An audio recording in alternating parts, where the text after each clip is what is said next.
Thank you, and good morning, Mr. Chairman. And welcome to our three nominees. It's nice to have you in front of the committee. You're being nominated for positions at critical agencies, the Environmental Protection Agency and the Economic Development Administration. Each of you has dedicated the majority of your professional life to public service, and we're grateful for that, so I commend you on that. Chairman Carper and I have built upon an excellent working relationship this year. We're both very proud of the committee's work. We passed two very significant infrastructure bills this Congress by unanimous votes, 20-0. So we're proud of that. We're waiting to get the surface transportation up to the full floor. And actually, I'm on Commerce, and we're marking up that section today. Critical to our ability to do this is transparent communication. Chairman Carper and I have many frank conversations about our party's priorities or our own priorities. And through these discussions, we've been able to find common agreement and advance this significant legislation. So purpose in bringing that up is I desire and want to put before you more of that transparent communication with this administration. I know I may not agree with everything the administration does, but I would like to at least to be able to understand why and how decisions are made, and to be ensured that my constituents would have meaningful input before the decisions are made that will impact their lives. For example, Ms. Castillo, we've talked about this. There's a recent change at the Economic Development Administration. EDA plays an important role, as the chairman said, in West Virginia and across the country. The EDA works hand in hand with private partners to bolster job creation in economically distressed communities. I was disheartened that the Biden administration, when they struck two investment priorities from the application consideration process. This is when somebody's filling out, trying to get investment from the EDA, it sets the priorities and can be on a scoring system. But the administration struck critical infrastructure and opportunity zones is one of those areas that would carry weight in an application. I have fully supported EDA's common sense focus on critical infrastructure and opportunity zones. Opportunity zones are by definition the types of communities we ought to be investing in.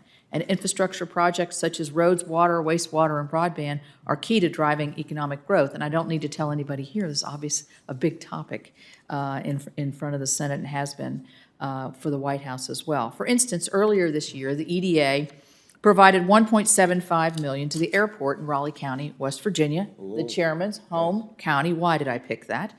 For infrastructure upgrades that will help create over 600 jobs. It's the purpose of the EDA. I struggle to understand why these priorities would be removed, especially at a time when our infrastructure needs are universally recognized. As I said, we've talked about this and probably ask a question again to get some clarification. The EDA has received record funding through the CARES Act and the American Rescue Plan, $4.5 trillion above, 4.5 trillion? Billion, I was going to say. I know we talk trillions, but I think it's just billion. You've been in those negotiations too long. I've been in those negotiations too long. Billion above regular appropriations, but so transparency is particularly important. We need to know money's going to the communities that need it. I also have concerns about how environmental policy decisions have been made. I'll be honest with you, we're struggling to get information on high-profile decisions coming out of the administration, such as how it has developed the nationally determined contribution under the Paris Climate Agreement. Administrator Regan has said EPA conducted an analysis about how it would reach that goal. And numerous media outlets have reported on administration officials talking about analysis and modeling conducted to support this target. But so far, none of that information has been made available to Congress, to this committee, or to the American public, even after we have repeatedly asked for it. We all care about the environment and our climate. I would like to find areas where we can work together to meet these challenges. Members of this committee have a track record of finding common ground on climate issues, from carbon capture, utilization, sequestration, to nuclear, to HFCs, to diesel emission reductions. As I said, we just reported our surface transportation bill that had an unprecedented climate title. However, we can only find common ground when we are open about our proposed solutions. And so far, I feel the administration, unfortunately including the EPA, has not been as transparent as it should be on climate and environmental issues. Whether it's the decision to repeal the navigable waters protection rule that was announced before any stakeholder process, or the NDC announcement, decisions seem to be made in a vacuum without significant or even public input.